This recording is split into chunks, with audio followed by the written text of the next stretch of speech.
your breath, my bellows, my heart, your hearth.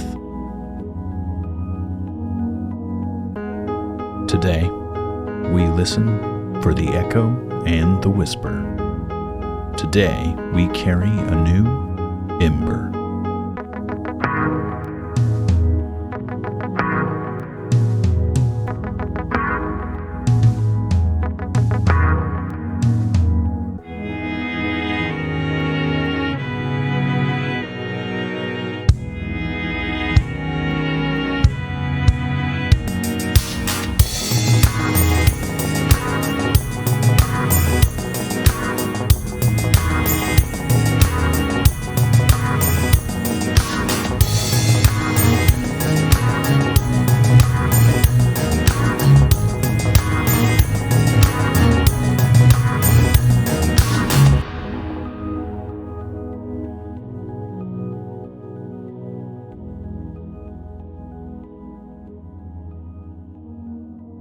Well, welcome to Embers, a Whisper and Flame podcast. My name is Michael, and I am the voice of Whisper and Flame, the voice that will guide you and journey with you these next 30 days. When your flame has burned down to embers, and all you can do is but whisper, you are welcome here. If you haven't yet, pick up a copy of Embers, 30 Days for Holding What Remains. It's a guided devotional journal that lets you encounter art and poetry and scripture and gives you a place to write your story for yourself. Visit our website, whisperandflame.store, or our Etsy shop, or Amazon. I'm a former staff pastor at an inner-city homeless shelter. I was a hospice chaplain working with patients facing the ends of their lives. I planted a church that welcomed deconstructing Christians before deconstruction was even a term. For a long time, the whispers of people I grew up with stuck with me. Things I couldn't forget them saying about me or to me. You were never wanted. You are disgusting. You are a shithead.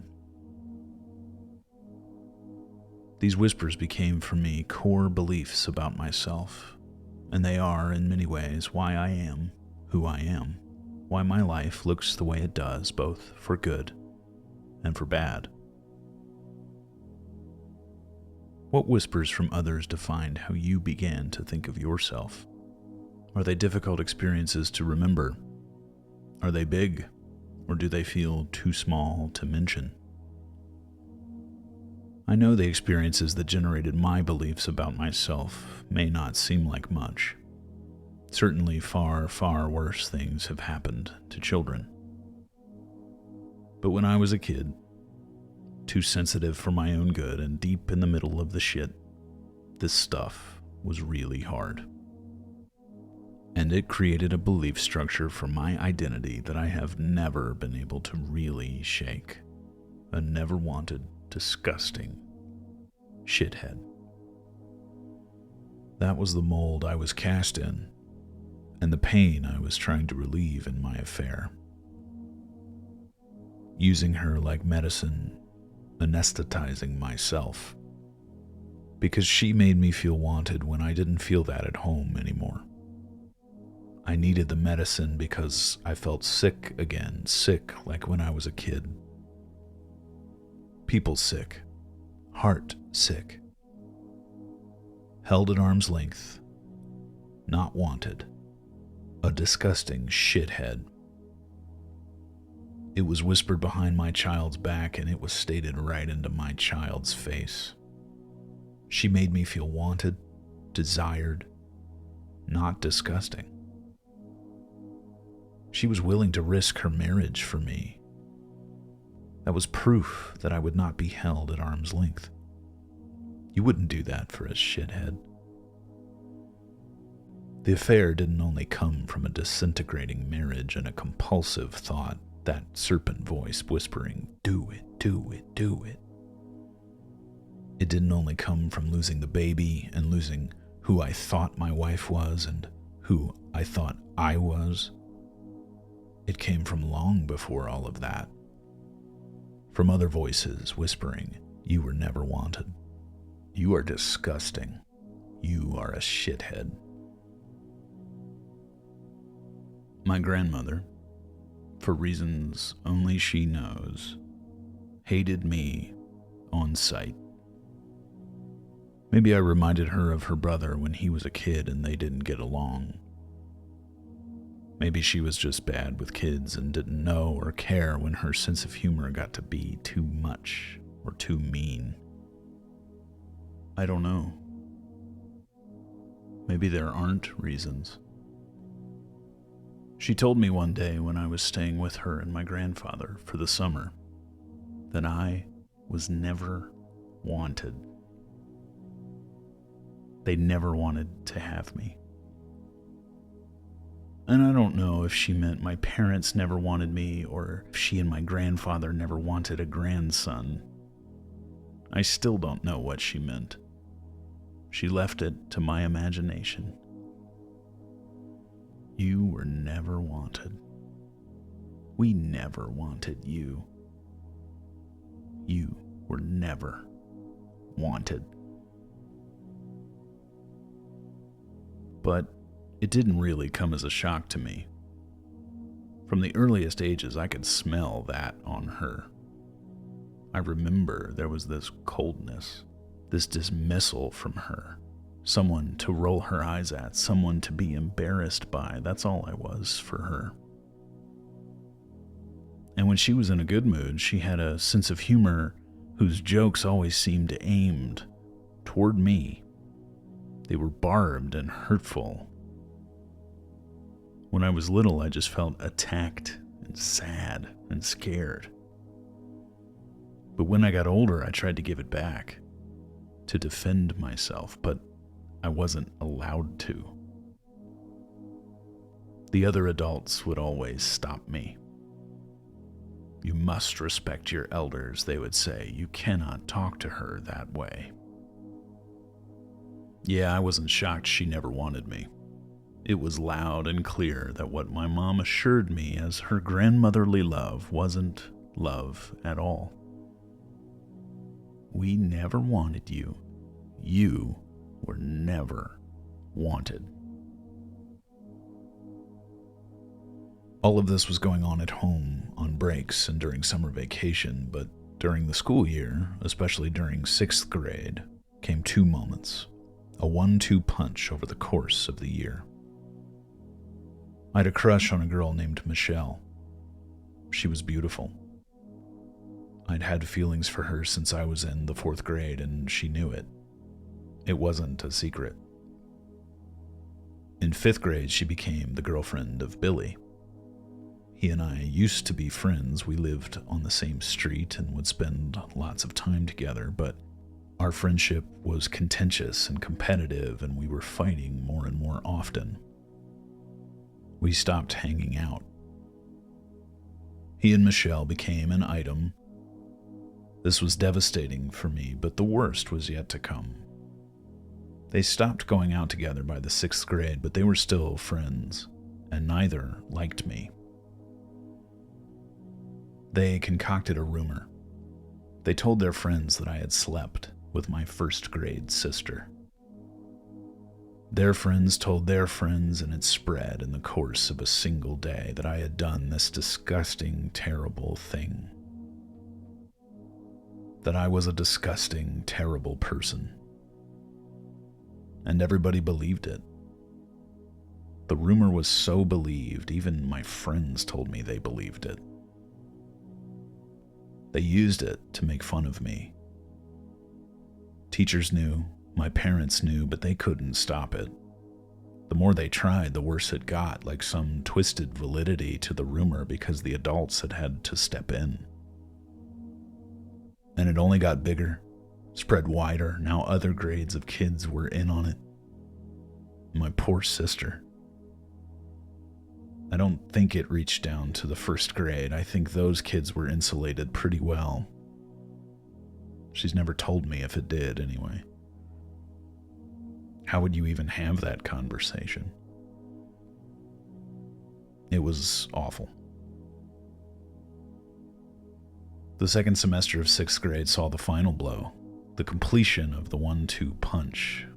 When the sister rumor had finally died down, 2 of the least friendly of my friends were fed up with me.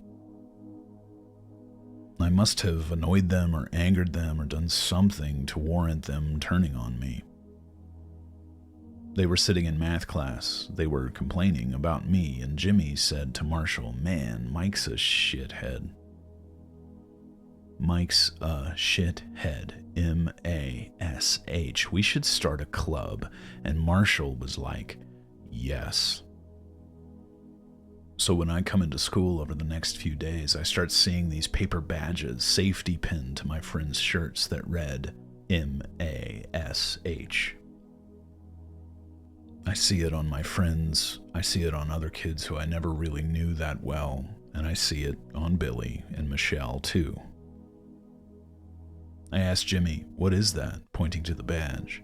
He said, "Oh, it's a new club we made." I said, "Cool, can I have one?"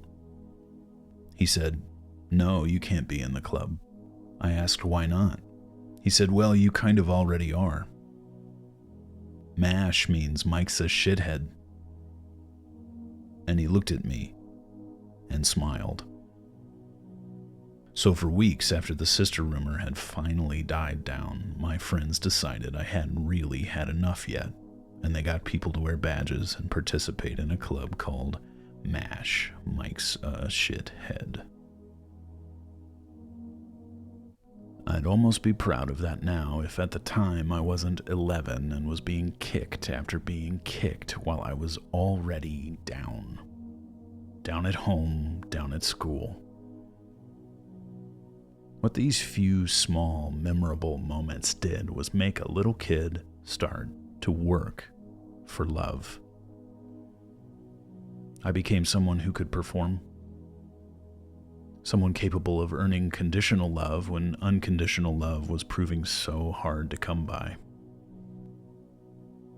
Because in lieu of real love's availability, like a too expensive cure for a sick person, I would take any over-the-counter medicine, any home remedy, any witch doctor's solution that felt enough like love so that I could get by for a while. I would try to make people laugh. I would pursue excitement. I got better and better at the talents already in me. I developed skills that still serve me well. I would eat too much food, I would watch too much TV, and eventually I would obsess over female affection. I would seek it with all my focus, and when that was scarce, hey, this was the dawn of the internet age. The internet offered facsimiles of female affection for free. It was all an anesthetic. It was all a medicine. A cheap, ineffective alternative to the unconditional love that I did not have and knew I needed, but couldn't name. What I got from my trouble was a dependency on the medicine because the cure was so hard to come by. The facsimile of love instead of real love was what was available and dependable, so I took it and took it and took it to anesthetize myself from the whispers, from the lack of safety at home and school. In this small town I live in, my neighbors know who I am, what I did years ago in my marriage, and the whispers continue still. Did you hear? I know what he did. He thinks he's way cooler than he really is. He thinks he's the shit. But all he is shit. Yeah, I'm used to it. Just like when I was a kid. When I was a kid, the whispers were rumors, were prejudices, were choices to keep me at arm's length. I guess they're the same now. Not rumors this time, though, but still not fair. Not if my Christian neighbors are true in their faith and take it seriously. Not if the God they worship is real and the story of forgiveness they hope for is also real. No, not fair. But it's okay. Because when these three stories were happening, when countless other injustices and moments of hurt and being sexualized far too early were all happening, when I was misunderstood, cast aside, rejected, from childhood to adolescence to young adulthood, I was never alone. Even now, when Carol down the street needs to say out loud in a public place to a mixed crowd how much of a shithead I am, it's okay. Because I am confronted and comforted by Jesus, and Him asking me to forgive in the same way that I was forgiven, to do it the way He forgave me. How can I hold on to a grudge if God won't? How can I withhold forgiveness if God won't? They whispered when I was a child, they whisper now that I'm an adult, but His presence, His example, His cross echoes louder still. And He was there when I was a kid, beside me, wrapping me up. And I remember feeling Him. I remember feeling in my loneliness that I wasn't actually alone. I remember in my despair, my hurt, my anger, yelling at my parents a strange thing. I want to go home. We were standing in our living room in the only home they have lived in, and they live in it still. But I yelled at them that I wanted to go home. And it was confusing and it didn't make sense at the time, but I look back now and I see it. I was calling out for a home that I knew was real, but was just not here. A home that was somewhere else with someone else. I felt it then as so true that I wasn't home. That here holds no home for me, even as I was standing in my own living room. That was my deep calling out to someone else's deep. And He was answering, wrapping me in His arms. Though I never saw them, I did feel them. That is the echo that still reverberates on my mind's walls. Whispers I remember, yes, but now that I listen again, I hear an echo of something bigger, greater, deeper calling out to deep. And if that was really Him, then even the hardest moments are moments of grace. Because I wasn't alone then. And neither were you when things like this, or even worse, were happening to you. And because He is the same yesterday, today, and tomorrow, He is still wrapping us up. His is the echo of love that never stopped loving. Even knowing that I would do wrong in my life, the ways that I would hurt people. He never stopped loving. No conditions prevented it. He never rejected. He never whispered, "You're a shithead. You are disgusting to me. You were never wanted." His echo is this, the same to me that it is to you right now, wherever you are. You were made in my image. I have washed you clean. You have always been wanted. You were made in my image. I have washed you clean. You have always been wanted. You were made in my image.